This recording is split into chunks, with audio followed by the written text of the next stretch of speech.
Subhanallah, subhanallah, walhamdulillah, wala ilaha illallah, wallahu akbar. Kipas ni bunyi kuat. Ya, bunyi kuat Cuba tutup. Terai tutup Okey, insya-Allah. Tak apa kan? Okey, insya-Allah. Ke panas?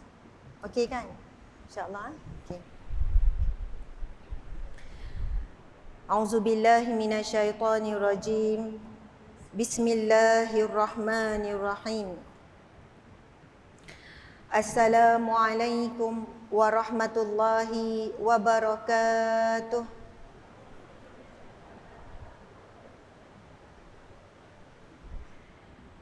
Macam ada 2-3 orang je ni.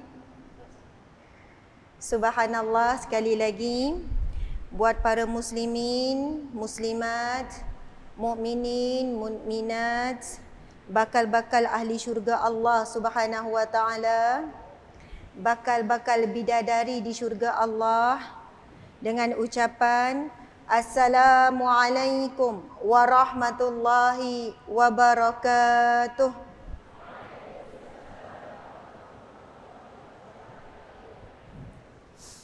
Alhamdulillah, alhamdulillahi rabbil alamin, hamdan lillah, salatan wa salaman ala rasulillah, sayyidina wa maulana wa habibina wa syafi'ina Muhammad ibni Abdillah wa ala alihi wa ashabihi awliyaillah. Segala pujian kita tujukan semata-mata kepada Allah. Walau siapa pun yang memuji kita, hakikatnya pujian itu hanya layak untuk Allah Subhanahu wa taala. Kerana walaupun kita berusaha dan akhirnya kita berjaya, itu juga dengan izin Allah. La haula wala quwwata illa billah.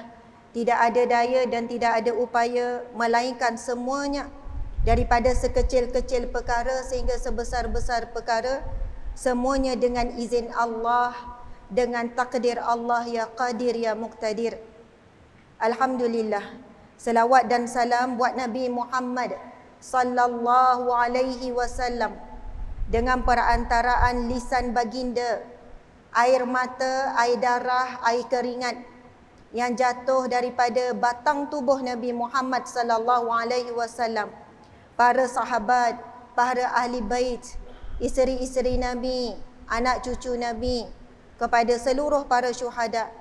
Semoga Allah merahmati, semoga Allah memberkati, dan dengan kita mendoakan buat Nabi Muhammad serta kepada seluruh para syuhada yang kita sebutkan tadi, maka kita juga akan mendapat gandaan rahmat daripada Allah Subhanahu wa taala. Alhamdulillah, terlebih dahulu dengan rasa rendah hatinya, sesungguhnya saya tidak layak untuk berada di sini. Namun datang dan berada di atas kerusi di hadapan orang-orang alim, orang-orang soleh di hadapan saya ini adalah sekadar untuk melunaskan tanggungjawab dan menerima jemputan daripada pihak masjid. Subhanallah. Jadi saya ni kan nengoknya belah sini je lah ya banyak. Bila nengok belah sini rasa gerun. Subhanallah. Sebelah ni ada bodyguard ya. Sebelah sini Encik suami yang saya muliakan. Encik Tengku Fazli bin Tengku Yahya merangkap suami tercinta. Masya Allah. Alhamdulillah, terlebih dahulu terima kasih kepada pihak penganjur Masjid Al-Bukhari, Alor Malai, Alor Star, Kedah. Ini kali kedua saya sampai. Masya Allah. Saya ingat lagi kali yang pertama mungkin 2 tahun lepas atau 3 tahun yang lepas. Ketika itu memang padat sendat lah. Dan selepas PKP dikatakan inilah baru buat kuliah maghrib perdana ya. Dan pihak masjid ingatkan saya, Ustazah tolong ingatkan jemaah jaga SOP. Sebab telah diberikan amaran, warning. Orang kampung saya sebut warning. Orang Kedah sebut amaran kan. Jadi kita kena bantu pihak masjid menjalankan tanggungjawab. Kita balik, kita tak tahu dah apa berlaku. Kesian pihak masjid jika mereka perlu menanggung bila kita melakukan pelanggaran SOP. Jadi sepanjang masa tu kita pakailah tu kan, niqab tu kan. Zaman sekarang orang lelaki pun pakai niqab pakailah penutup separuh muka tadi imam sebut. Kemudian jaga jarak dan sebagainya. Jangan bimbang. Imam kata tadi, pengerusi cakap, solat isyak dulu. Tak perlu gaduh nak kejar saya. Saya tak balik. Saya tunggu solat sama-sama. Saya akan ada saja di belakang tu. InsyaAllah. Alhamdulillah, terima kasih kepada Tuan Haji Zainun Syafi'i selaku pengerusi majlis. Seterusnya Tuan Haji Muhammad Nasruddin Ismail selaku Imam Masjid Al-Bukhari merangkap pengerusi karya Alur Malai. Seterusnya Tuan Haji Muhyiddin Ismail, pengurus Masjid Al-Bukhari. Seterusnya kepada barisan pegawai masjid, ahli jawatankuasa karya Alur Malai, hadirin hadirat yang datang daripada jauh dan dekat. Mudah-mudahan asbab pertemuan kita pada malam ini, Allah memilih, Allah memerintahkan para malaikat yang turut menyaksikan untuk mencatat setiap orang yang hadir. Setiap orang yang hadir sebagai ahli syurga firdausnya tanpa dihisab, tanpa diazab. Amin ya rabbal alamin. Subhanallah. Mudah-mudahan dengan asbab kita berada di sini, mereka-mereka yang menjadi asbab, mungkin ada yang isteri datang, suami yang izinkan. Mungkin ada yang suami datang, isteri duduk kat rumah jaga anak-anak. Tak apalah abang, pergilah. Mungkin asbab adik kita hari ini doa ibu ayah kita yang kita tidak tahu, menginginkan zuriat keturunannya menjadi orang yang baik, orang yang saleh. Lalu dengan takdir Allah, Allah ya Qahar, ya Jabbar, ya Jabbar, yang maha memaksa, yang maha mengaturkan segala-galanya, akhirnya dengan asbab apapun yang menjadi tarikan kita berada di sini pada saat ini, kita sekarang sama-sama membetulkan niat, kita hadir ke rumah Allah untuk mencari Allah. Orang perempuan mungkin ada niat nak selfie ke, kan? Tak ada masalah tu, bukan berdosa pun. Niat nak tengok depan muka, depan mata, nak jumpa juga selama ni duk tengok ke telefon kan. Tidak ada masalah niat untuk menghubungkan silaturahim. Tetapi bila sampai di rumah Allah, jangan lupa yang pertama, mungkin ada yang terlupa, jadi sama-samalah kita baca doa masuk masjid sebab ia berdasarkan riwayat yang sahih. Subhanallah. Dek sekali-sekala pusing ya, pandai-pandai ya. Okey, subhanallah. Sama-sama kita bacakan doa masuk masjid sebab mungkin ada yang excited tadi. Masjid ni sangat indah, sangat besar. Ada orang jalan-jalan dia tak perasan dia dah masuk masjid.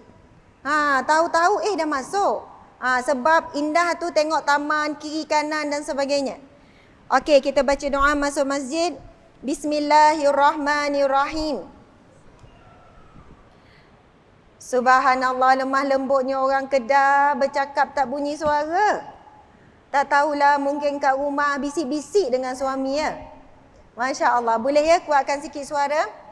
Bismillahirrahmanirrahim. Allahumma ftahli abwaba rahmatik. Ya Allah, bukakanlah bagiku pintu rahmatmu, pintu pengampunanmu, pintu rezekimu, pintu pertolonganmu, pintu syurgamu ya Allah. Nawaitu i'tikaf fi hadzal masjid sunnatan lillahi ta'ala. Amin ya rabbal alamin. Subhanallah, alhamdulillah. InsyaAllah apapun yang kita buat, setelah kita dah baca doa, setelah kita dah pun beriktikaf, niat beriktikaf, maka kalaupun tertidur kerana terlalu tenang, itu kan jiwa orang yang tenang, tanda-tanda dia boleh tidur dalam apa jua keadaan. Walaupun penceramah suara punyalah kuat macam ni kan, mungkin kerana keletihan dan sebagainya. Walaupun tertidur, tetapi berada di rumah Allah, berada di majlis ilmu, ditambah pula berada di rumah Allah, maka kita akan dapat doa daripada para malaikat. Ini adalah sabda Nabi SAW. Kan barang siapa yang berdiam di rumah Allah, lalu malaikat mendoakan baginya tanpa henti. Tuan-puan, kita kalau nak berdoa untuk diri kita, 10 minit pun dah panjang. Dah habis modal dah. Kalau time malas tu kan, ya Allah, seperti biasalah. Engkau maha tahu, engkau maha mendengar. Kadang-kadang lepas mayang langsung kita tak solat. Kita tak berdoa. Tetapi insya Allah 1 jam kita berada di majlis ilmu. 1.5 jam contohnya. Didoakan oleh para malaikat dengan 3 doa. Allahumma ufillahu warhamhu wa tub alaih. Itu doa malaikat kepada mereka yang berdiam di rumah Allah. Ya Allah, ampunilah dia. Ya Allah, rahmatilah dia. Ya Allah, terimalah taubatnya. Mudah-mudahan asbab doa malaikat yang kita tahu tidak ada hijab dengan Allah. Kerana doa malaikat ini meminta dengan Allah tanpa kepentingan. Malaikat adalah asal daripada syurga dan memang penghuni syurga. Jadi bila malaikat beramal sesuatu, melakukan sesuatu, bukan kerana dia ada kepentingan. Subhanallah. Maka mudah-mudahan doa para malaikat itu kabul, Allah terima. Maka kita pulang daripada majlis ilmu ini dalam keadaan kita dirahmati oleh Allah, diampuni oleh Allah dan bersih daripada segala dosa. Amin ya rabbal alamin. Subhanallah. Alhamdulillah, muslimin muslimat yang dirahmati Allah sekalian. Jelas ke suara saya ya? Ke terlebih jelas? Semangat ni ya, ini dia macam tercabut-cabut. Dia sebenarnya bila orang perempuan, ada ke yang pegang? Kuat tak kalau yang pegang? Dia macam ni, kalau pecamah lelaki dia sangkut dekat telinga. Bila kita ni kan tak ada telinga ni, dia jadi macam nak melurut je. Kan nanti susah hati tengok saya duk pegang kan? Masya Allah. InsyaAllah kepada tim, sila edarkan. Ini bukan paksa. Tujuan saya untuk sama-sama merujuk dan belajar. Bila kita mengaji, mesti ada kitab. Nanti belek lembut-lembut, elok-elok je. Jangan lipat, jangan conteng. Sebab nanti pulangkan semula di belakang. Buku ni kita tak dapat nak bagi percuma. Ini keluaran daripada Universiti UIA. Saya salah seorang penyumbang, penulis dalam buku ni. Jadi tajuk ceramah kita pada malam ini tentang dosa-dosa akhir zaman. Memang seronok bila kita dapat bincang dengan merujuk kepada kitab. Jadi kalau kona-kona mana pun penceramah, dia balik semula. Dan ini adalah tradisi, kaedah pengajian para alim ulama terdahulu. Subhanallah, kita cuba ya. Subhanallah. Okey, yang ni ya. Yang ni kita bagi suami kan. Okey, alhamdulillah, lega rasa. Sebab nak kontrol supaya tak melurut tu kan. Jadi Masya Allah, mungkin tak cukup, tapi kepada siapa yang bila tengok terus jatuh hati dan ingin memiliki, maka bolehlah menyelesaikannya di belakang. Boleh terus conteng, boleh terus lipat dan sebagainya. Okey, mungkin tak cukup untuk semua, tim kena cepat bergerak. Okey, siapa yang nak boleh angkat tangan, mungkin ada yang mengharap. Tapi kita edarkan saja ya, berkongsi-kongsi sama-sama melihat. Okey, tajuk buku kita iaitu dosa-dosa akhir zaman dan inilah juga tajuk kuliah kita pada malam ini. Masya Allah, alhamdulillah. Okey, mula-mula kita buka dulu. Saya pun dah siap tanda. Pada muka surat XW. Huruf Roman. Muka surat berapa tu ya, XW? XW tu nombor berapa ya? Kalau tanya saya lagi lah, saya tak tahu. Cepat. XW. Orang lama tahu ni. Muka surat berapa XW? Berapa? 8. 11. 12. 13. 15. Oh, Masya Allah. Macam mana tahu ya? Okey, tak apa. Muka surat XW. Subhanallah, Alhamdulillah, muslimin muslimat yang dihormati dan dirahmati Allah sekalian, Masya Allah. Apa khabar semua? Sihat, Alhamdulillah, Subhanallah. Allahu Akbar, Masya Allah. Okey, kita akan bacakan sabda Nabi SAW pada muka surat 15 XW tu. Kita terus tengok kepada hadis yang sahih riwayat Muslim. Kedudukan hadis 2553. Bila saya baca, sahabat-sahabat muslimin muslimat tolong ikut ambil barakah membaca hadis Nabi SAW. InsyaAllah. Bismillahirrahmanirrahim. Kuat lagi ya, semangat, duduk tegak. Kalau kita mencintai Allah, kita baca kalamullah iaitu Al-Quran. Bila kita mencintai Rasulullah, bacalah kalamun Nabi SAW iaitu hadis Nabi. Jadi membaca matan hadis Nabi ini, pahalanya juga besar. Kerana ia juga adalah wahyu Allah Subhanahu Wa Taala. Sebab kita ni biasanya baca Al-Quran tidak baca terjemahan. Dan bila baca hadis Nabi, terus baca terjemah, tak baca matan hadis. Jadi insya-Allah kita membaca kalimah Rasulullah sallallahu alaihi wasallam, mudah-mudahan lebih melunakkan hati kita. Okey, dengan semangatnya insya-Allah masing-masing semua jangan lepas peluang, sama-sama ikut. Bismillahirrahmanirrahim. Anin Nawas bin Sim'an an-Ansari qala sa'altu Rasulullah sallallahu alaihi wasallam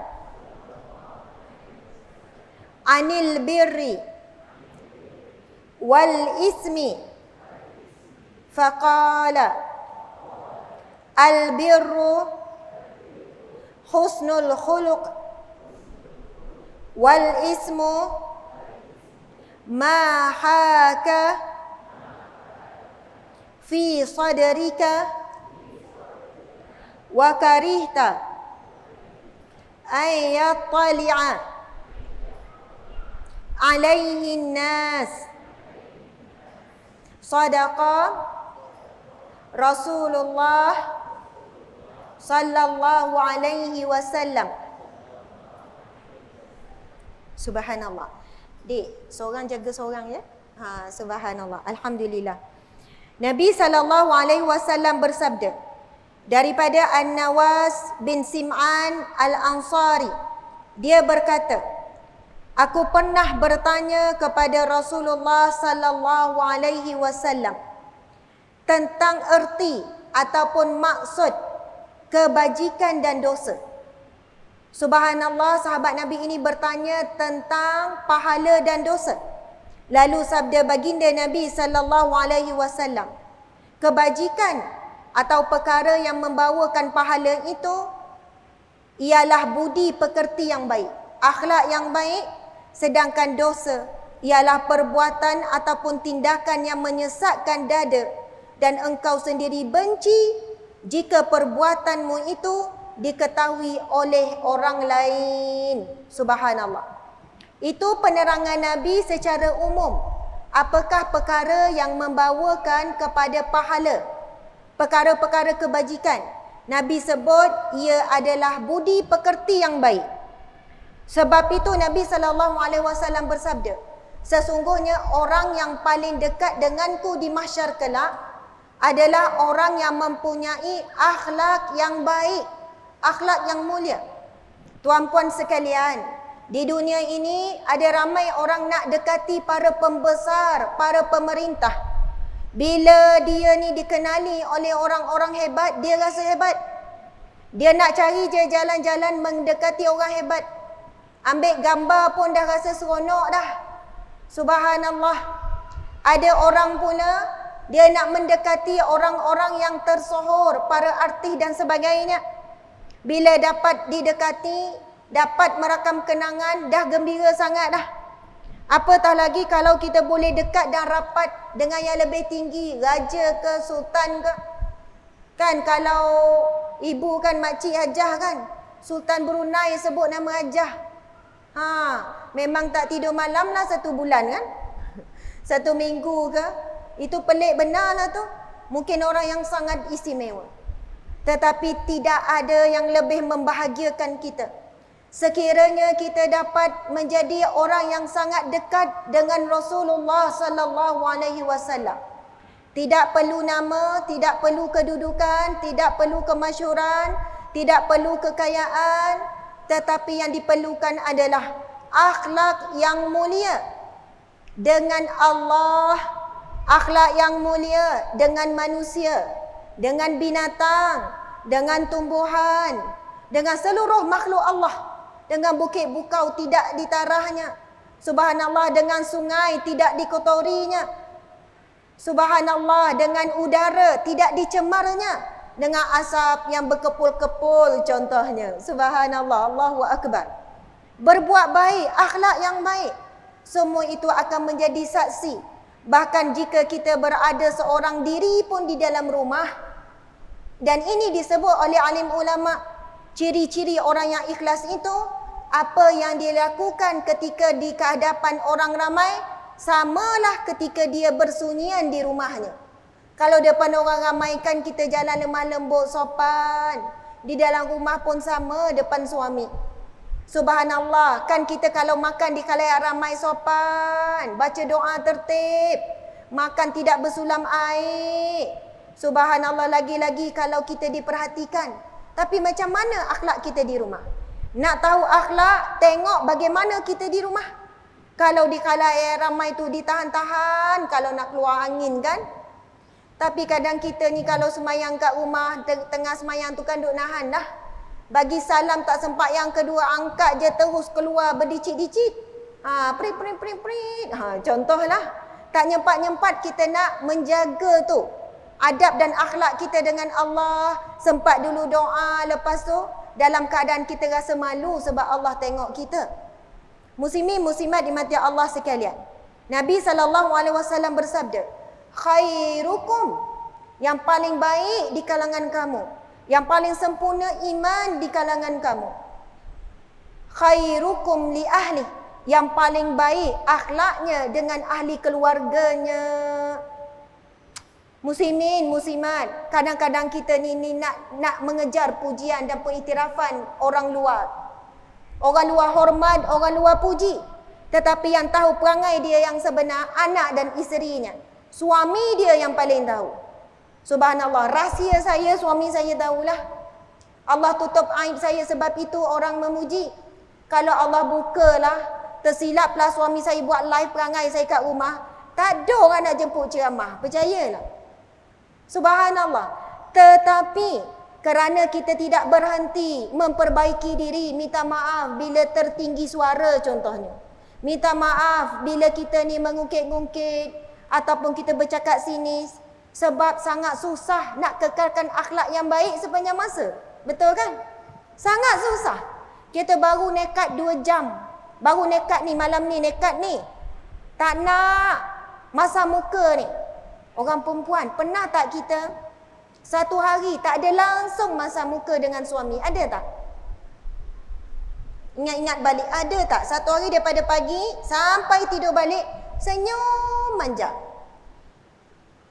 Balik ni rasa macam insya-Allah nak cuba. Tengok-tengok pinggan dia makan tak basuh. Oi, bukan senang. Dan tanya, pinggan siapa lah tak basuh ni ya? Padahal dalam rumah tu 2 orang je. Masya Allah, Allahu Akbar.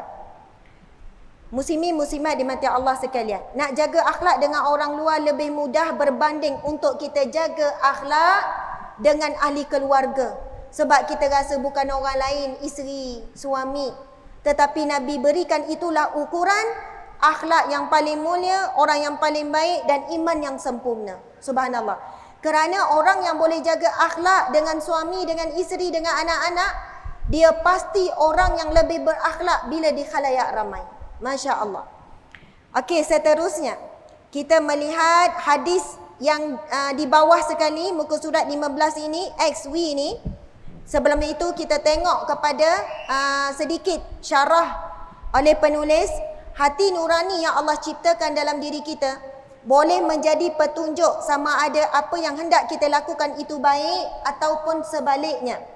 Jika ada rasa sebersalah, tidak tenang serta keraguan terhadap sesuatu tindakan atau sesuatu perkara, maka lebih baik perkara itu ditinggalkan kerana bertepatan dengan nasihat baginda Nabi SAW. Hadis yang sahih. Muslimin, muslimat, ibu ayah, sekali lagi kita sama-sama bacakan hadis Nabi. Qala Nabi sallallahu alaihi wasallam, da' ma yaribuka ila ma la yaribuka, fa inna sidqa tama'ninah wa innal kadhiba ribah.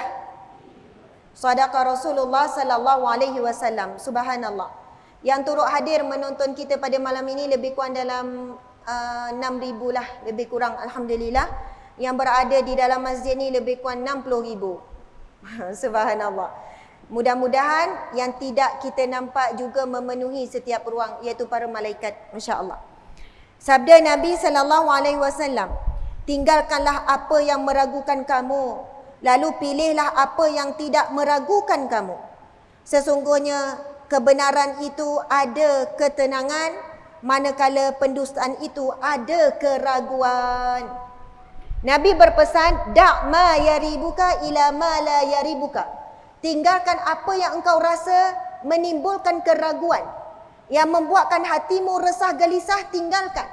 Menuju kepada sesuatu ketenangan. Dan Nabi kata, benar itu membawa ketenangan, dan menipu itu menimbulkan rasa resah gelisah. Sebab itu orang yang bermuka-muka, di luar di khalayak ramai akhlaknya berbeza, tetapi di rumah pula berbeza. Allah menarik daripada hatinya nikmat tenang, nikmat ketenangan. Sebab itu kita ini ada beberapa kehidupan. Kehidupan yang sangat peribadi, iaitu antara kita dengan Allah. Sampai Allah tahu setiap apa yang ada dalam isi hati kita. Kemudian kehidupan privasi. Bukan terlalu peribadi tetapi peribadi juga, iaitu kehidupan keluarga ni. Dan kehidupan yang umum, iaitu kehidupan di luar ni. Di media sosial yang kita tulis elok-elok, cantik-cantik. Kan di media sosial kalau orang perempuan, belum tentu 10 kali ambil, belum tentu gambar tu dia post. Ambil sini, ambil situ. Itu semua kita kontrol dengan manusia luar. Tetapi kehidupan yang paling utama, iaitu yang paling peribadi, iaitu kita dengan Allah. Yang kedua, kehidupan kita dengan ahli keluarga. Dengan isteri, dengan suami, dengan anak-anak, adik-beradik, mak ayah yang terdekat ni. Kemudian barulah yang ketiga, iaitu manusia di dunia luar. Subhanallah, Allahu Akbar. Baiklah, kita tengok pada muka surat selepasnya, iaitu muka surat yang ke-16, XVI. Masya Allah. Pada peringkat awalnya, manusia seringkali merasa begitu bersalah apabila melakukan dosa. Namun semakin hari semakin hilang rasa bersalah bila kerap kali melakukan dosa. Lama kelamaan, perasaan bersalah bertukar menjadi kebiasaan dan akhirnya berubah menjadi kesukaan apabila sesuatu perbuatan dosa itu sudah berubah menjadi tabiat dan kebiasaan. Dosa besar antaranya adalah mengumpat.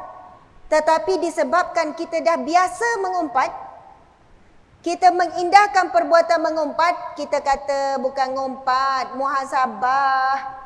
Bukan ngumpat. Kan kita ni nak menyelesaikan masalah. Pasal jiran, pasal imam, pasal itu, pasal orang ni dan sebagainya.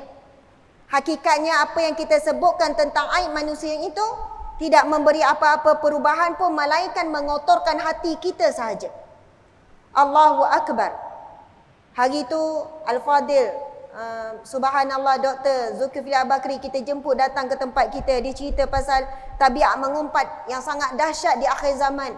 Mengumpat di media sosial. Kan ada satu yang viral tu kan, sana sini rancak berdosa. Kan yang viral tu kan, sana rancak sini rancak, sana sini rancak berdosa. Memang benar. Bahkan manusia dah habis dah mulut mengumpat, jari pula mengumpat. Kalaulah dipotong tangan tu dengan gigi-gigi tu nak nulis ngumpat tu. Allahu Akbar, subhanallah. Kalaulah di dalam api neraka kelak, kan, kotlah boleh borak lah ahli neraka. Kalau boleh borak, tak tahulah ahli neraka boleh tak berbual-bual ni. Yang seorang ahli neraka ni bertanyalah kepada ahli neraka, kau kenapa masuk neraka? Lalu jawablah seorang lelaki muda ni. Contoh kan, saya bunuh orang, merompak, mencuri, tak semayang. Makcik ni pun jawab, memang padanlah kau kat neraka. Teruk benar. Patut level bawah lagi. Contohlah ya. Lepas tu, orang muda tu pun tanya, dah makcik kenapa dalam neraka ni? Tak adalah buat dosa besar sangat macam kau. Ngumpatnya. Contoh ya. Subhanallah, sedangkan mengumpat ghibah itu antara dosa yang sangat besar. Ngumpat suami, ngumpat menantu, ngumpat anak-anak, mengumpat mak ayah, ngumpat adik-beradik. Allahu Akbar. Seperti mana penulis ni adalah seorang profesor, seorang doktor ni, walaupun nama dia MacWork tu. Profesor, doktor. Ini pensyarah-pensyarah UIA semua yang menuliskan ni. Menyusun buku ini daripada hadis-hadis yang sahih, firman Allah dan sebagainya. Subhanallah. Dosa ni peringkat awal kali pertama buat rasa berdosa. Lama-lama rasa biasa. Lama-lama na'udzubillah hati semakin keras, akan merasakan bahawa seronok berbuat dosa. Sebab itu jarang orang mengumpat mengantuk tersengguk-sengguk. Jarang, memang tak adalah kalau ngumpat pasal orang yang ngantuk jadi terang biji mata. Yang tersengguk-sengguk kita boleh jumpa kalau baca Quran. Kalau zikir imam tu panjang. Kalau dalam majlis ilmu. Yang tu kita dapat jumpa lah yang tersengguk-sengguk. Tak apa, dapat pahala tersengguk di majlis ilmu. Tersengguk baca Quran. Allahu Akbar. Mujahadah dia baca Quran. Subhanallah, muslimin muslimat. Sekarang kita tengok betapa Allah Subhanahu wa taala maha penuh dengan rahmatnya. Kita lihat firman Allah dalam muka surat yang sama. Daripada surah Al-An'am ayat 160, surah yang ke-6. Masya Allah. A'udzubillahi minasyaitanirrajim. Man jaa'a bil hasanati falahu 'ashru amsalha wa man jaa'a bis sayyi'ati fala yujza illa mislaha wa hum la yuzlamun. Sadaqallahul azim, yang bermaksud ini kita tengok ni betapa luasnya rahmat Allah kepada kita hamba-Nya yang berdosa. Barang siapa yang membawa amal yang baik, maka baginya pahala 10 kali lipat amalnya. Semua amal kebaikan, senyum, bagi salam, nampak ada ranting dekat taman, Allahu Akbar. Ranting kayu jatuh, dia pun tolak dengan kaki, tolak tepi sebab takut ada orang lalu dengan motor ke dengan basikal jatuh. Sebab itu Nabi SAW ketika peristiwa Isra' Mi'raj, kan Rasulullah bila balik pada peristiwa Isra' Mi'raj akan bercerita, banyak cerita yang mana Nabi kata ada pemuda gambaran penghuni syurga sedang bersukaria di dalam syurga. Lalu Nabi bertanya, apakah amalan yang menyebabkan pemuda itu, lelaki itu berada di syurga? Lalu malaikat menjawab, yang menjadi asbab rahmat Allah kepadanya, kerana dia membuang halangan di jalan. Allahu Akbar, subhanallah. Membuang halangan di jalan. Kita kalau hujan lebat, adalah ribut-ribut sikit, adalah pokok ranting jatuh, kita buat apa? Bawa kereta kita konam macam tu ya kan. Kita kata nanti MPS angkatlah tu majlis pembandaran dan sebagainya. Tapi orang yang beriman, dia ingat hadis Nabi itu, dia parking depan sikit tempat selamat, jalan perlahan, tarik, tolak tepi. Dia tak tahu berapa puluh ke ribu ke ratus ke orang lalu, dia dapat pahala, memudahkan laluan. Tetapi ingat, orang yang membuat halangan di jalan juga diberikan amaran oleh Allah Subhanahu Wa Taala. Sebab tu hidup di kampung, dalam taman, kena hati-hati. Dia rumah sebuah ada kereta 5. Kalau nak parking sehingga menghalang laluan, minta izin dulu dengan penduduk taman. Minta maaf lah, rumah saya muat 2 je kereta. Jadi saya ada parking tu gini-gini. Mungkin ada orang tak senang dan tak puas hati kita duduk parking kat corner tu.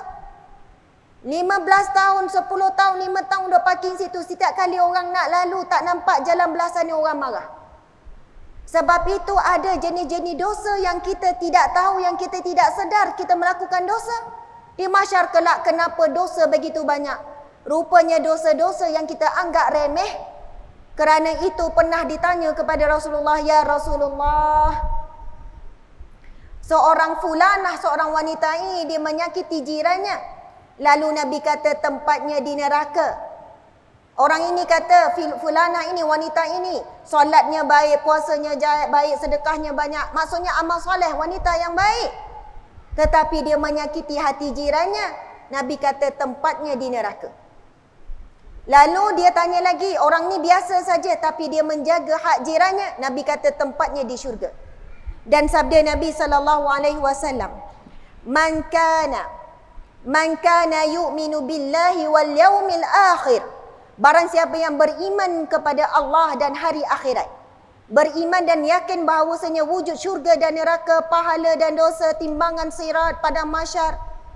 Ciri-ciri orang yang beriman kepada Allah. Dan kita tahu kita sangat perlukan iman. Kerana dengan iman inilah menjadi asbab kita akan masuk ke syurga. Nabi SAW bersabda, akan masuk syurga walaupun seseorang itu memiliki walaupun sebesar biji zarah keimanan. Allahu Akbar. Jadi Nabi bersabda, man kana yu'minu billahi wal yaumil akhir, siapa yang beriman kepada Allah dan hari akhirat, falyukrim dhaifuhu wal yukrim jarahu. Dia akan memuliakan tetamunya yang datang. Dia tak milih-milih. Ada tetamu dia kurang suka, bukan orang glamour sangat. Minta maaf lah, ya ni je yang ada. Keluarlah nasib telur kicap. Tapi memang dah sedap pun. Tapi datanglah tetamu yang dia seronok, yang dia rasa macam dapat sesuatu lah kalau tetamu ni datang kan. Berialah, keluarkan siakap, ikan kerapu, macam-macam lah keluar peti ais, masak dengan cepat. Tetapi orang yang beriman dia akan muliakan tetamu, falyukrim jarahu, dan dia akan memuliakan jirannya. Tapi hari ini hidup kejiranan semakin kurang.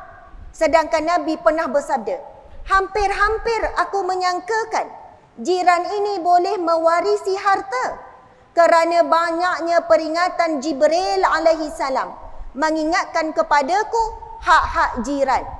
Allahu Akbar. Kita rasa kita ni kan dah jaga solat, jaga aurat, jaga puasa dan sebagainya. Bimbang disebabkan jiran yang menyebabkan kita dicampak ke dalam api neraka. Ada orang pokok penuh, tak salah tanam pokok. Keluar-keluar sampai ke jalan, halang laluan. Hati-hati. Ada orang bina binaan, pagar bagi tinggi, sampai orang kat corner lot tak nampak sebelah sana, membahayakan. Fikir, ada tak binatang yang kita pelihara, kucing ke apa? Kami pun banyak agak pelihara. Ada kucing, ada hamster, ada kura-kura, ada ikan, macam itulah kan. Subhanallah. Memang dapat pahala, tapi jangan melalui jalan pahala kita dapat dosa. Sebab berbuat baik pada binatang itu adalah sunat, diberi pahala, bukan kewajipan. Tetapi berkewajipan menjaga hak jiran. Antara hak jiran, bila dapat khabar gembira diucap tahniah, bila sakit diziarah, bila diperlukan pertolongan maka diberi. Dan jangan mengganggu jiran dari sudut telinga. Buat bising, anak kita suka main motor prek. Pergi minta maaf. Ada guru WhatsApp, minta maaf lah. Saya dah selalu tegur tapi anak ni tak nak dengar kata. Minta maaf banyak-banyak. Sebenarnya orang nak dengar minta maaf. Masing-masing pun cakap tak apalah, kita faham. Kita doa supaya anak tu lembut hati. Suka lepak-lepak, ganggu jiran-jiran. Contoh ya. Subhanallah. Jangan ganggu dengan pendengaran. Jangan ganggu dengan penglihatan. Jangan ganggu dengan perbuatan. Allahu Akbar. Subhanallah. Muslimin, muslimat yang dirahmati Allah sekalian. Firman Allah yang kita bacakan tadi, surah Al-An'am ayat 160. Dalam surah yang ke-6 ini, Allah Subhanahu Wa Taala berfirman, kita dah baca. Barang siapa yang membawa amal yang baik, yang melakukan kebaikan, maka baginya pahala 10 kali lipat amalnya. Dan barang siapa yang membawa perbuatan jahat, maka dia tidak diberi pembalasan, melainkan seimbang dengan kejahatannya, sedang mereka tidak dizalimi. Subhanallah, di sini ada rahmat Allah yang begitu jelas. Bila kita buat dosa, hanya dicatat satu dosa. Namun apabila kita melakukan kebaikan sekecil apapun, akan dilipat gandakan sampai 10 kali ganda. Dalam hadis Nabi ada menyebutkan, ini hadis yang sahih ya, barang siapa yang berniat melakukan sesuatu amal saleh, dia telah dicatat baginya pahala, dan jika ia melaksanakan amal saleh yang dia niatkan itu, digandakan 10 kali ganda sehingga 700 kali ganda. Dan apabila dia berniat melakukan kejahatan, Nabi kata, tidak dicatat lagi dosa, dan jika dia buat hanya satu saja catatan. Allahu Akbar. Sebenarnya jalan untuk menuju ke syurga Allah itu lebih luas dan lebih mudah berbanding laluan ke neraka. Tetapi kerana manusia tidak kuat menahan hawa nafsu, godaan dan sebagainya, ramai manusia dicampakkan ke dalam api neraka Allah Subhanahu Wa Taala. Allahu Akbar. Tuan Haji, kita ada berapa minit lagi ya? Boleh ya? Subhanallah. Kalau macam tu dalam pukul 12 kita berhentilah ya. Sebab Tuan Haji cakap, kan? Masya Allah. InsyaAllah lah, tak lama. Lebih kurang dalam 15 minit lagi ya. 15 minit tu kira ayat nak penyedap hati. Mungkin 15 campur 15 kan. Saya cubalah 15 minit. Masya Allah. Muslimin, muslimat dimati Allah sekalian. Bila kita belek buku ni, kalau ikutkan banyak saya nak baca dan dah ditanda. Tapi kita belek dulu bab 1. Pusing belakang tu, bab 1. Masya Allah. Kita nampak di sini pengertian dan jenis-jenis dosa. Nama penulis Mekwo Mahmud. Mekwo Mahmud, penulis dia. Itu profesor, doktor tu, yang pakar mahir dalam bidang tafsir, pensyarah Universiti Islam Antarabangsa. Semua penulis ni pensyarah UIA. Saya seorang je tak menyelip. Subhanallah. Okey, kita selak muka surat 2. Subhanallah. Masya Allah, Allahu Akbar. Okey, muka surat yang kedua ada firman Allah, surah An-Nisa ayat yang ke-31, surah yang keempat. Balik ni tengok. Surah An-Nisa, surah yang keempat, ayat yang ke-31. A'udzubillahi minasyaitanirrajim. In tajtanibu kaba'ira ma tunhauna anhu nukaffir ankum sayyiatikum wa nudkhilkum mudkhalan karima. Sadaqallahul azim. Yang bermaksud, Allah, ini firman Allah ya muslimin muslimat. Jika kamu menjauhi dosa-dosa besar yang dilarang kamu melakukannya, kami akan ampunkan kesalahan-kesalahan dosa kecil kamu, dan kami akan masukkan kamu ke tempat yang mulia, yakni syurga. Perhatikan, firman Allah ini Allah menyampaikan, jika kamu menjauhi dosa-dosa besar yang dilarang kamu melakukannya, siapa yang jaga dirinya daripada dosa-dosa besar, maka Allah akan ampunkan dosa-dosa kecil. Automatik dosa kecil akan gugur. Dan kami akan masukkan kamu ke tempat yang mulia, yakni syurga. Subhanallah. Muslimin muslimat yang dirahmati Allah, memang benar kita tidak akan mampu masuk syurga Allah dengan amal soleh, dengan ibadah. Kalaupun kita solat tanpa tidur beribu tahun sekalipun, kita tak akan mampu untuk membayar nikmat mata yang melihat setiap saat ni. Tak akan mampu. Kita hanya mampu masuk ke dalam syurga Allah dengan rahmat Allah. Dan kita tidak tahu manakah amalan yang mendatangkan rahmat Allah. Memang benar masuk syurga itu dengan rahmat Allah. Tetapi untuk syarat mendapat rahmat Allah mesti dengan amal soleh. Sebab itu Nabi sebut, orang mukmin, orang beriman itu tidak akan meremehkan apa jua perbuatan baik walaupun sekadar berwajah manis, senyum. Dan tolong jangan pilih-pilih orang untuk senyum. Masya Allah. Dan senyuman yang paling banyak pahala seorang isteri adalah pada suaminya. Senyum manja. Balik ni senyum sampai tidur. Mungkin suami pun pelik, awak dah buang terbiat ke ni? Masya Allah. Senyum pada orang yang halal. Orang yang bila kita buat pahala berganda-ganda, iaitu pada ahli keluarga. Senyum pada anak, senyum pada cucu. Sebab ramai orang jaga air muka dengan orang luar. Dengan suami kat sebelah, sepanjang suami bawa kereta tu, dia main handset je. Tak tahu dah sampai. Cepatlah bang, dah sampai ya. Suami kat sebelah bengkak. Langsung tak ada borak, langsung tak ada urut-urut penat ke apa. Sibuk dengan handphone. Suami saya memang tegur. Kalau saya duduk leka sangat. Kalau saya duduk sebelah kan, saya kena minta izin. Bang, minta izin lah, tengok telefon jap ya, ada benda nak balas. Ada nak buat posting ni, boleh ya? Subhanallah. Kita tak tahu kok dia terasa kan, rasa terabai. Ramai mana ya suami isteri duduk dalam satu bilik tapi berjauh hati. Masing-masing borak dengan orang lain. Duduk sebelah tapi borak dengan orang lain. Bagi emoji macam-macam. Emoji low, emoji mata sepet, senyum mata sepet, senyum mulut tenganga. Orang sebelah muka ketat je. Bang nak minum? Yalah. Makan bang? Yalah. Macam tu kan. Tapi dengan kawan-kawan dekat kedai makan ni bukan suami kat sini lah. Kan Zimbabwe kan. Masya Allah. Okey, muslimin muslimat dimati Allah sekalian. InsyaAllah kita nak masuk malam ni setakat jenis-jenis dosa. Yang ni bila saya baca ni susunan Dr. McWo ni, Profesor McWo ni, saya sendiri ni alhamdulillah, sebab bagi tajuk ni saya paksa diri saya untuk baca kitab ni, buku ni. Akhirnya saya yang jahil ini juga dapat ilmu kerana saya terpaksa berkongsi. Dan cuba kita tengok pada muka surat yang kelima. Saya rasa ramai juga yang tidak tahu dan tidak terdedah dengan perkara ini. Masya Allah.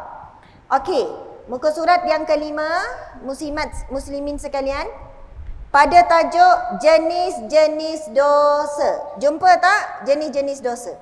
Bismillahirrahmanirrahim. Okey. Imam Al-Ghazali membahagikan dosa kepada 3 bahagian. Bahagian pertama mempunyai 4 bahagian. Okey. Imam Al-Ghazali, kita tahu ini adalah hujjatul Islam. Maksudnya kedudukannya tinggi, tinggi daripada alim ulama lagi. Kan boleh mengeluarkan fatwa, boleh mengeluarkan menuliskan kitab-kitab yang menjadi rujukan seluruh umat Islam di dunia. Masya Allah. Imam Al-Ghazali menyebutkan dosa terbahagi kepada 3 bahagian. Bahagian yang pertama terbahagi kepada 4 bahagian. Subhanallah. Ni ramai ni kan yang datang tanpa bawa buku, tanpa bawa pen ni kan. Harap-harap ingatlah ya. Tapi kalau tak ingat pun semua bahagian ni, dapat satu pun jadi. Subhanallah. Okey, bahagian yang pertama, pembagian dosa ini bersifat kerohanian, dosa hati. Melibatkan kerohanian, dosa hati muslimin muslimat. Melibatkan kerohanian ataupun perasaan yang berada dalam jiwa. Yang pertama Imam Al-Ghazali sebut dosa rububiyah. Dosa rububiyah. Kita tahu maksud rububiyah asal perkataan daripada Rabb. Maksud di sini ialah dosa yang dilakukan oleh manusia dengan mengambil sifat ilahiyah, sifat Allah, sifat ketuhanan yang wajib pada Allah, seperti rasa bangga, riya, rasa mulia, ujub, dan rasa berkuasa seakan-akan mempertuhankan diri sendiri. Orang yang riak, dia melakukan ibadah dengan menyekutukan Allah dengan dirinya. Orang yang takabur, orang yang sombong juga, sedangkan sombong ini adalah selendangnya Allah, tidak layak langsung dimiliki oleh manusia. Manusia boleh jadi sombong kerana ilmu, boleh jadi sombong kerana kaya, boleh jadi sombong kerana kuasa, boleh jadi sombong kerana rupa. Ini disebut dalam kitab tasawuf, 4 sumber manusia menjadi sombong. Dan semua itu dilihat suatu kelebihan. Bila cantik, bila handsome, bila segak, bila kaya, bila masyhur, bila mulia. Dan dilihat itu satu kemuliaan ataupun kelebihan. Tetapi bersama dengan itu, teruji sifat sombong dan Nabi SAW bersabda, tidak akan masuk syurga orang yang ada walaupun sebesar biji zarah kesombongan. Na'udzubillah min zalik. Ramai mana manusia suami jadi sombong dengan isteri, lekehkan isteri. Ramai mana isteri yang sombong dengan suami sebab ada kelebihan tertentu padanya.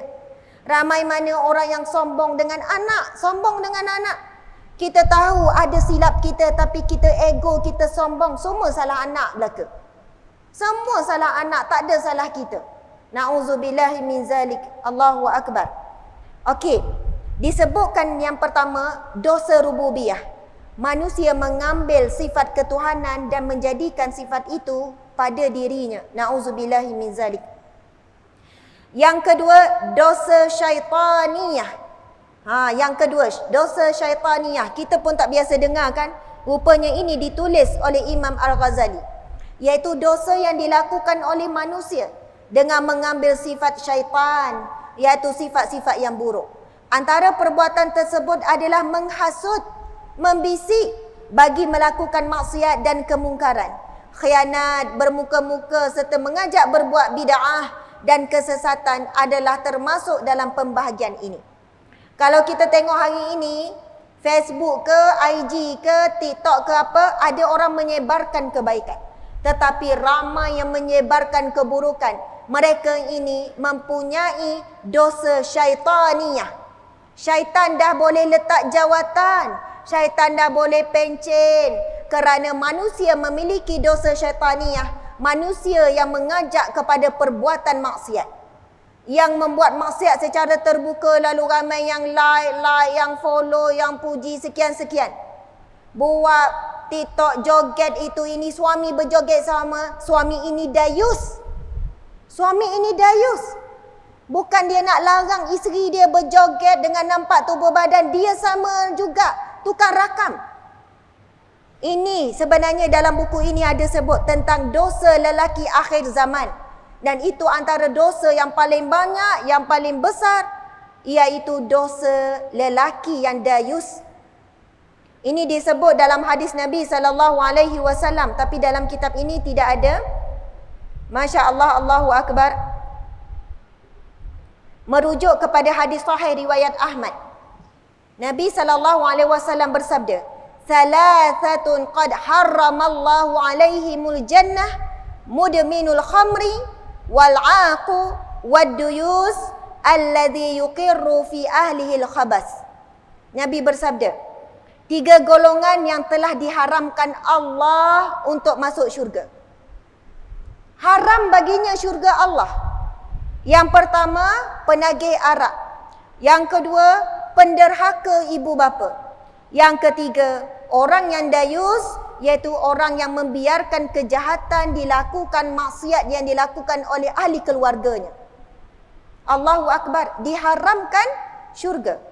Sabda Nabi seterusnya, "Salasatun la yanzurullah azza wa jalla ilaihim yaumal qiyamah, al-'aqu liwalidayhi wal mutarjalah wad dayus." Yang bermaksud 3 golongan yang Allah tidak akan pandang di mahsyar kelak. Sahkan nak masuk syurga, Allah enggan memandang 3 golongan ini. Yang pertama, iaitu penderhaka kepada ibu bapa.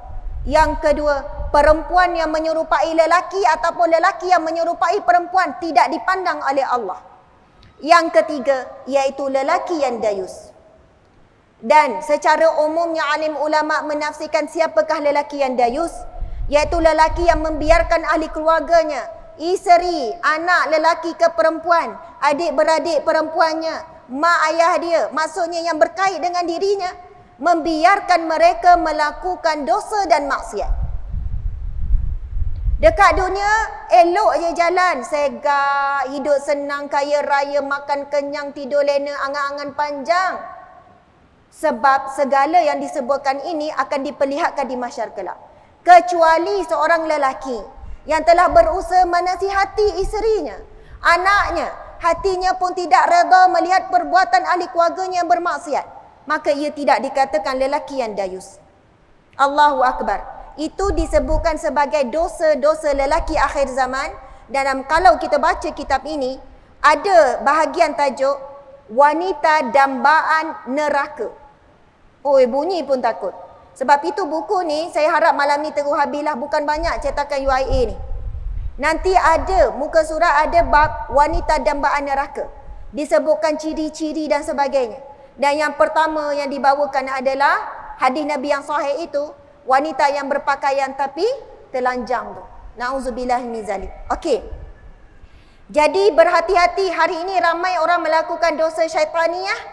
Syaitan tak perlu buat kerja keras sebab manusia dah mewakilinya.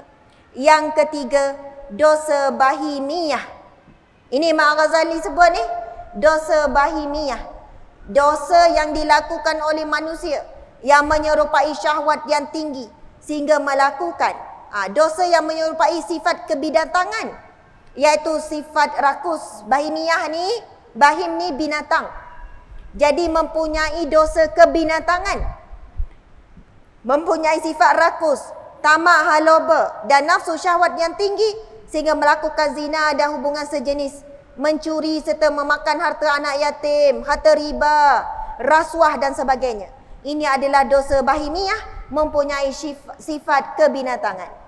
Kemudian dosa yang keempat disebutkan oleh Imam Al-Ghazali, iaitu dosa sabu'iyah, iaitu dosa yang dilakukan oleh manusia yang menyerupai sifat binatang buas, seperti cepat marah, selalu dengki pada orang lain, bercakap dengan perkataan yang keji, terlalu boros dalam menguruskan harta benda. Itu contoh. Muslimin muslimat, bila sebut pasal marah, di dalam satu hadis Nabi SAW menggambarkan 4 kategori orang yang marah. Mari kita tengok kita kategori mana. Ada orang yang cepat marah, cepat sejuk. Ada orang yang lambat marah, tapi bila dia marah, lambat sejuk. Lama marah dia. Ada orang cepat marah, cepat sejuk. Ada yang kedua, lambat marah, susah marah. Tapi kalau dia dah marah, lama nak sejuk. Yang ketiga, lambat marah, cepat sejuk. Subhanallah, Allahu Akbar. Dan yang keempat, cepat marah, lambat sejuk. Ke dah confused tu, macam sama je Ustazah. Lain, yang paling buruk yang keempat tu. Dahlah cepat marah, nak sejuk lama. Sikit-sikit marah, nak sejuk tu makan masa berhari-hari. Yang paling terbaik adalah yang ketiga. Dia susah nak marah. Kalau dia marah pun cepat sejuk. Subhanallah. Agak-agak kita yang mana? Cepat ngaku. Subhanallah. Sebab apa? Mustahil orang tak ada marah. Kalau dia kata, saya tak pernah marah, seumur hidup tak pernah marah, itu malaikat tu. Pelik tu, tak pernah marah tu. Memang mustahil. Bahkan itu bukan manusia. Kerana marah itu adalah fitrah yang Allah ciptakan kepada manusia. Bahkan ada satu keadaan, beberapa keadaan kalau tak marah berdosa, wajib marah. Bila Islam dihina, bila Nabi Muhammad dihina, tak marah berdosa. Tapi dengan ikut syariat lah. Bukan dengan maki hamun dan sebagainya, tetapi dengan mengambil tindakan yang wajar. Okey, insyaAllah Imam, kita akan landing ni. Okey, macam flight kan, dia akan kata, okey bersedia, buka tingkap, kita nak mendarat. Macam itulah.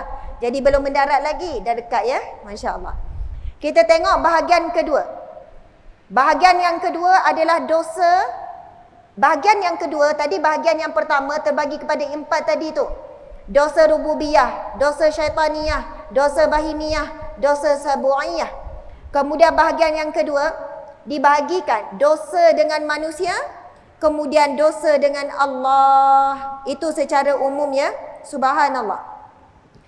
Seterusnya kita lihat bahagian dosa yang ketiga mengikut Imam Al-Ghazali. Masya Allah, adalah mengenai dosa besar dan dosa kecil. Dosa besar ialah perkara yang akan dikenakan had, dikenakan hukum hudud dan diberikan ancaman oleh Allah dengan neraka. Semua itu dosa yang besar. Kalau kita tengok muka surat yang ke-8, hadis riwayat Bukhari, hadis yang sahih. Okey, sama-sama ya baca hadis ni. Bismillahirrahmanirrahim. Ijtanibu sab'a. Semua dah tak larat ya? Penat ya? Masya Allah. Al-mubiqat.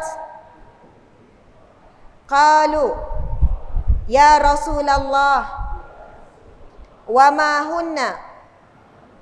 Qala asyirku billah, wa sihru, wa qatlun nafsi allati harramallahu illa bil haqq, wa akalur riba, wa aklu malil yatim, wa tawalli yaumal zahfi, wa qadhful muhsanati al mu'minati al ghafilati. Sadaqa Rasulullah sallallahu alaihi wasallam. Nabi bersabda, antara dosa-dosa besar yang membinasakan. Para sahabat bertanya, Nabi kata jauhilah 7 dosa yang membinasakan. Para sahabat lalu bertanya, wahai Rasulullah, apakah itu? Rasulullah sallallahu alaihi wasallam menjawab, syirik terhadap Allah, sihir, membunuh jiwa yang diharamkan oleh Allah kecuali dengan hak, memakan riba, makan harta anak yatim, lari daripada perang, menuduh wanita yang baik, melakukan zina. Allahu Akbar. Dalam hadis yang di sebelah, muka surat yang ke-9, Nabi SAW bersabda, maukah kamu aku beritahukan tentang dosa-dosa yang paling besar? Nabi ulang 3 kali. Lalu mereka berkata, ya wahai Rasulullah. Dia berkata, Nabi pun bersabda, yang pertama menyekutukan Allah, yang kedua derhaka kepada 2 orang tua. Kemudian beliau duduk sambil bersandar lalu bersabda, dan sumpah yang palsu. Dan baginda asyik ulang sampai saya berkata, andai saja Nabi berhenti. Maksudnya Nabi dia ulang 3 dosa yang akan membinasakan ini. Masya Allah, Allahu Akbar. Muslimin muslimat yang dirahmati Allah sekalian, kita tengok kepada pembahagian-pembahagian dosa ni. Kita ingat yang pertama, ada dosa rububiyah, ada dosa syaitaniyah, ada dosa bahimiyah, ada dosa sabu'iyah. Kemudian kita tengok seterusnya bahagian yang kedua, kita kena perhatikan ada dosa sesama manusia, ada dosa dengan Allah. Dan untuk dosa dengan Allah ini, Masya Allah, saya nak tanya muslimin muslimat, boleh tak saya nak bangun pula ya? Sebab nak landing saya bangun ya. Sebab dah rasa pinggang tu kan macam dah sakit dah. Ustaz boleh tak? Ini dah boleh simpan. Masya Allah. Muslimin muslimat, agak-agaklah antara dosa dengan Allah dengan dosa dengan manusia, mana yang mudah nak settle? Mana rasa lagi mudah nak selesai lah? Dosa dengan manusia ke dosa dengan Allah? Dosa dengan Allah itu lebih mudah. Masya Allah, Allahu Akbar. Tetapi manusia lebih banyak memberi tumpuan memohon ampun dosa dengan Allah. Itu bagus. Banyak istighfar, banyak baca Quran, banyak mohon ampun. Betul kan? Sedangkan ramai manusia yang akan tersekat di mahsyar kelak kerana dosa dengan manusia. Kenapa dosa dengan manusia susah nak settle? Kita ada rasa sombong, kita ada rasa ego, kita rasa kita je yang betul. Suami susah nak minta maaf dengan isteri. Isteri susah nak minta maaf dengan suami. Biasa orang perempuan mudah. Sikit-sikit minta maaf, sikit-sikit minta maaf. Tetapi kerana terlalu mudah, dia mempermainkan perkataan maaf. Asyik ulang je kesalahan yang sama. Masya Allah. Subhanallah, muslimin muslimat dimati Allah sekalian. Kalau kita baca hadis Nabi ini, Allah Subhanahu Wa Taala berfirman, wahai anak Adam, sesungguhnya engkau berdoa dan memohon kepadaku, maka aku akan ampunkan engkau. Aku tidak peduli berapapun banyak dan besarnya dosamu. Wahai anak Adam, sekiranya dosa-dosamu sebanyak awan di langit, kemudian engkau meminta ampun kepadaku, nescaya aku ampunkan engkau. Wahai anak Adam, sesungguhnya jika engkau datang kepadaku dengan kesalahan sepenuh bumi, kemudian engkau menemuiku dengan tidak menyekutukan aku sedikit pun, maka aku temui engkau dengan sepenuh itu pula keampunan. Allahu Akbar. Nak kata luasnya pengampunan Allah. Allah Maha Pengampun. Tetapi manusia tidak kuat, tidak seluasnya memberi maaf kepada manusia. Kita kalau dengan Allah minta maaf, sangat mudah Allah untuk ampunkan. Tetapi manusia kadang-kadang berkira untuk memaafkan kita, ya. Lagi-lagi kalau kesilapan kita sangat besar. Kadang-kadang manusia sebut, Ustazah, saya bukan tak nak maaf, tapi apa yang dia buat sangat menyakitkan hati. Kalau sikit, sangat. Kalau sangat, itu sangat banyaklah tu. Masya Allah. Bukan mudah, sebab itu kita kena betul-betul berhati-hati, dan sifat orang mukmin adalah dia akan bersegera meminta maaf apabila dia melakukan kesilapan. Orang yang paling tenang dalam hidup, ciri-cirinya ialah suka meminta maaf dan suka beri maaf. Dan ini disebut dalam surah Ar-Ra'd ayat 22 hingga ayat 24 tu, yang mana Allah berfirman 4 ciri-ciri manusia yang akan masuk syurga sekeluarga. Kalau buka Al-Quran ni, cari surah Ar-Ra'd ayat 22 hingga ayat 24, kita akan jumpa. Allah sebut 4 ciri-ciri mereka yang akan dikumpulkan dengan pasangannya, dengan cucu cicitnya, dengan nenek moyangnya di dalam syurga. Nabi sebut, Allah Subhanahu Wa Taala berfirman, yang pertama, mereka yang sabar demi mendapat redha Allah. Semata-mata nak redha Allah. Ada orang sabar, tapi sabar kerana manusia. Mengharap dapat balasan manusia. Akhirnya dia kecewa. Ustazah, 10 tahun saya sabar, suami tetap tak berubah. Dia kecewa sebab dia sabar kerana harap suami berubah. Bukan kata tak boleh, tetapi kita naik up lagi. Walaupun suami tetap tak berubah, isteri tetap buat perangai, tetap tak keluar daripada miskin walaupun usaha, tetap memilih sabar. Tidak letak syarat. Tidak letak syarat. Ada orang kata sabar ada batasan. Hakikat sebenarnya sabar tidak ada batasan. Manusia yang membataskan. Ujian Allah sebenarnya tidak sebesar yang kita rasa. Tetapi kerana iman kita terlalu kecil, kita rasa ujian Allah itu terlalu berat. Lautan itu, badai itu bukanlah terlalu kuat, tetapi kerana perahu kita terlalu kecil. Sebab itu kena besarkan iman. Sebab Allah dah janji, la yukallifullahu nafsan illa wus'aha. Subhanallah, muslimin muslimat dimati Allah sekalian. Allahu Akbar. Saya sebut pasal apa tadi, ya? Ciri-ciri? Orang masuk syurga sekeluarga. Ciri-ciri masuk syurga sekeluarga. Yang pertama, sabar semata-mata mengharap redha Allah. Ciri yang kedua, mereka yang membalas perbuatan jahat dengan kebaikan.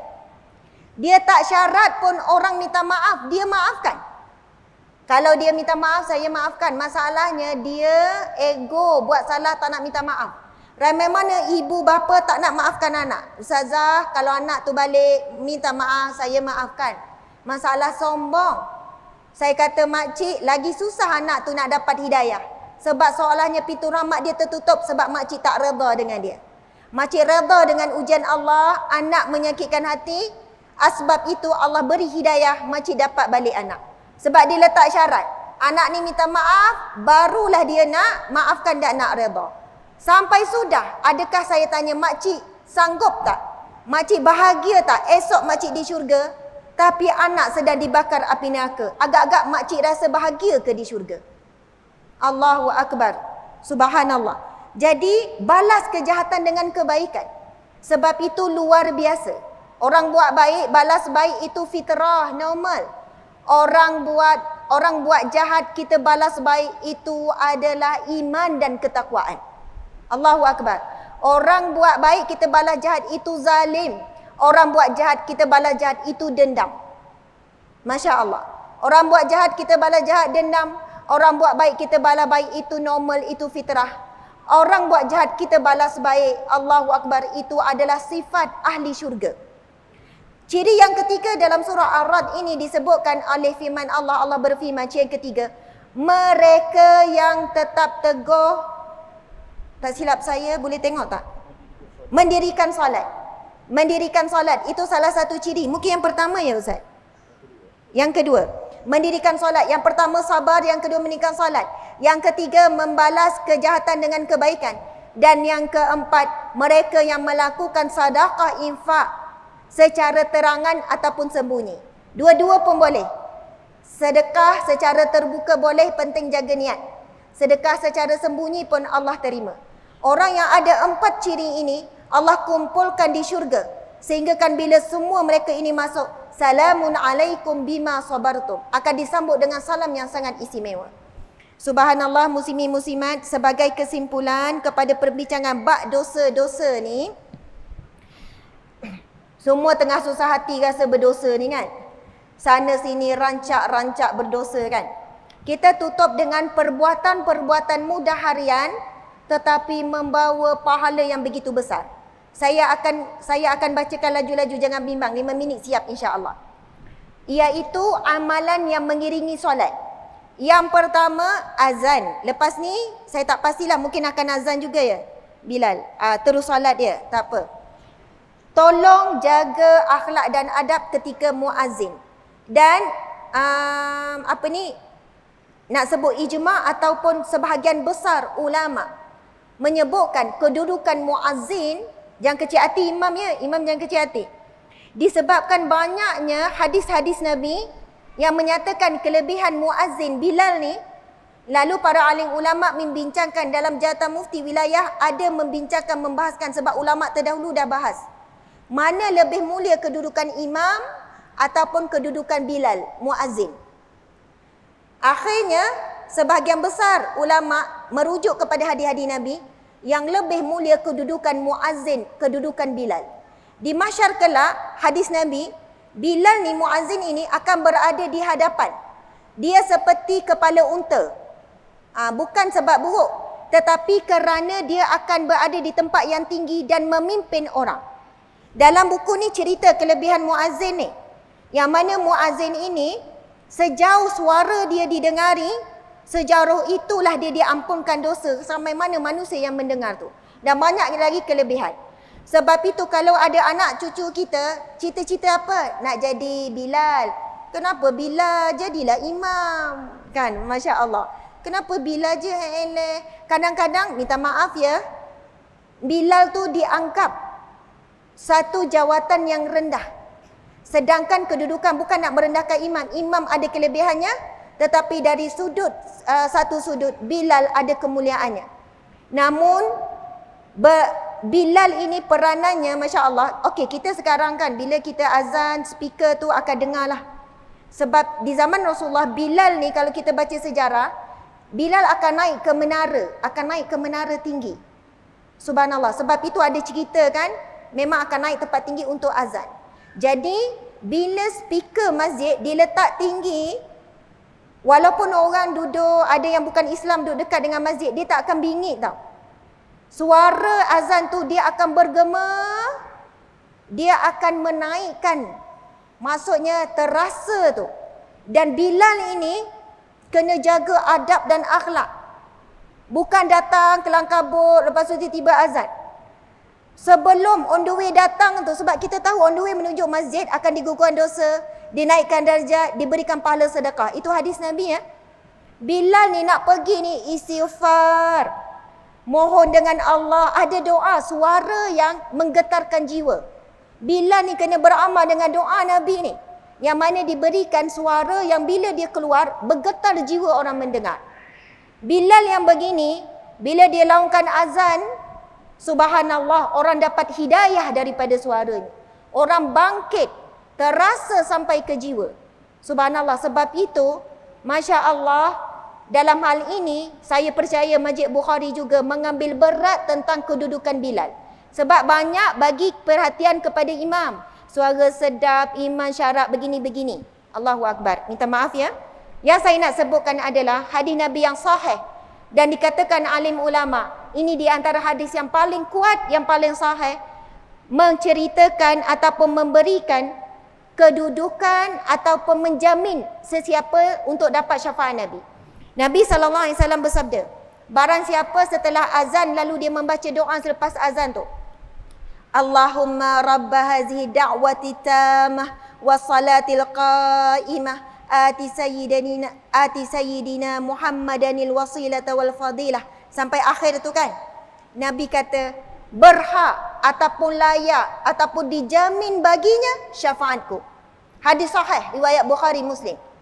Sebab itu kalau azan, tolonglah berhenti sekejap jawab azan tu kan. Kalau tak jawab pun azan tu, jangan tinggal doa selepas azan untuk menjadi syarat dapat pertolongan Nabi. Lepas azan kita ambil wuduk. Nabi SAW bersabda, ini pun juga hadis yang sahih. Barang siapa yang mengambil wuduk lalu membaca doa wuduk. Apa dia doa wuduk? Macam mana doa wuduk? Asyhadu an la ilaha illallah wa asyhadu anna Muhammadan abduhu wa rasuluh. Kalau hadis Nabi setakat itu pun dah tamam, dah sempurna dah tu. Tapi dalam riwayat lain menambah, Allahumma ja'alni minat tawabin wa ja'alni minal mutatahirin wa ja'alni min ibadika salihin. Nabi kata barang siapa yang berwuduk lalu membaca doa wuduk ini, akan dibuka baginya 8 pintu syurga. 8 pintu syurga dibuka baginya. Sebab itu kita tengok pada hari ini kita susah nak istiqamah. Ada orang kata mudahnya masuk syurga. Tidak. Percayalah kalau kita buat bancian ni, mungkin hanya 5% saja yang istiqamah dengan doa selepas wuduk. Lepas ni jangan tinggal. Dan yang terakhir, jangan tinggal doa iftitah. Jangan tinggal doa iftitah. Itu saya sebut. Beberapa amalan harian yang kita boleh buat setiap hari, disebabkan dosa kita yang begitu banyak yang kita bincangkan tadi, mudah-mudahan dengan 3 amalan ini, selamat kita daripada api neraka, masuk kita ke dalam syurga Allah Subhanahu Wa Taala. Ketika itu Nabi SAW solat, kemudian ada makmum di belakang. Kemudian ada makmum yang membaca doa iftitah. Allahu Akbar kabira. Allah yang maha besar sebesar-besarnya. Walhamdulillahi katsira. Maha suci Allah. Segala puji bagi Allah sebanyak-banyaknya. Allahu Akbar kabira walhamdulillahi katsira. Wa subhanallahi bukratan wa asila. Setakat tu. Tapi ada riwayat lain sambung lagi kan. Inna salati wa nusuki wa mahyaya wa mamati pun boleh nak tambah. Tapi siapa yang nak cepat dan tak salah pun memilih bacaan setakat itu dah tamam, dah sempurna. Ini berdasarkan hadis Nabi ya. Setakat itu. Tapi kalau tambah subhanallah. Sebab itu firman Allah, inna salati itu firman Allah. Qul inna salati wa nusuki wa mahyaya sampai akhir itu firman Allah. Nabi lepas solat Nabi tanya, siapakah di belakangku tadi membacakan Allahu Akbar kabira walhamdulillah katsira wa subhanallahi bukratan wa asila. Maha suci Allah pada waktu pagi sampai ke petang tu kan. Maksud dia tu. Lalu seorang sahabat Nabi menjawab, aku ya Rasulullah, saya ya Rasulullah. Lalu Nabi SAW bersabda, ketika kamu membacanya, pintu langit dibuka oleh Allah Subhanahu Wa Taala. Terbuka pintu langit. Sahih, muslimin muslimat dimati Allah sekalian. Pintu langit terbuka membawa maksud apa? As-salah dari sudut bahasa, dari sudut lughah, membawa maksud ad-doa. Solat kita daripada start Allahu Akbar sampai bagi salam, semua doa. Rabbighfirli, ya Allah ampunilah aku, warhamni, rahmatilah aku, wajburni, tutuplah aibku, warfa'ni, tinggikanlah darjatku, warzuqni, berilah rezeki kepadaku, wa'afini, wa'fili, wa'afini, wa'fu'ani, ya Allah beri kesihatan, afiah, wa'fu'ani, ampunilah, maafkanlah aku, ampunilah aku, minta maaf kalau ada tertinggal. Bacaan atahiyat, Al-Fatihah itu Nabi SAW bersabda, Al-Fatihah itu adalah ruqyah. Setiap daripada bacaan dalam solat adalah doa. Siapa yang mula dengan doa iftitah, yang ramai orang ambil mudah. Dan sejak daripada itu sahabat Nabi kata, sejak daripada itu kami tidak pernah meninggalkan doa iftitah dalam solat. Jadi insya-Allah mudah-mudahan dengan sedikit sebanyak perkongsian ilmu, bukan niat untuk mengajar, tetapi apa yang dikongsikan itu adalah untuk diri sendiri, untuk peringatan. Sebab untuk masuk syurga ini bukan berjuang untuk diri sendiri. Kita perlu memperjuangkan syurga untuk seramai mungkin. Semua kita nak seramai mungkin bersama dengan Rasulullah di syurga. Menyambung perjuangan Rasulullah, hajat, impian, cita-cita terbesar Rasulullah, seramai mungkin umatnya selamat daripada api neraka, seramai mungkin berkumpul di syurga Allah. Maka kitalah lidah yang menyambung perjuangan baginda Nabi SAW. Saya mohon maaf salah dan silap, sudah tentu ada banyak salah dan silap. Terima kasih banyak-banyak kepada jemaah semua, kepada pengurusan Masjid Al-Bukhari. Kita mohon dengan Allah Subhanahu wa taala, Allahumma ja'alna min ahli jannatil firdaus bighairi hisab, bighairi azab, wa la taj'alna min ahli nar. Ya Allah, golongkanlah kami di kalangan ahli syurga firdaus-Mu ya Allah. Buat ibu bapa kami, buat para alim ulama, buat para syuhada, buat para pemimpin yang beriman ya Allah. Buat para sahabat, buat para muslimin dan muslimat seluruhnya ya Allah. Zuriat keturunan kami, pasangan kami semuanya ya Allah. Syurga firdaus-Mu tanpa dihisab, tanpa diazab. Wala taj'alna min ahli nar ya Allah, janganlah campakkan kami di dalam api neraka-Mu ya Allah. Rabbana atina fid dunya hasanah wa fil akhirati hasanah wa qina azaban nar wa qina azabal qabri wa qina azabal mahsyar. Wa sallallahu ala sayyidina Muhammad wa ala alihi wa sahbihi wa sallam. Walhamdulillahi rabbil alamin. Amin amin ya rabbal alamin. Taqabbalallahu minkum minna wa minkum taqabbal ya karim. Subhanallah, Allahu akbar.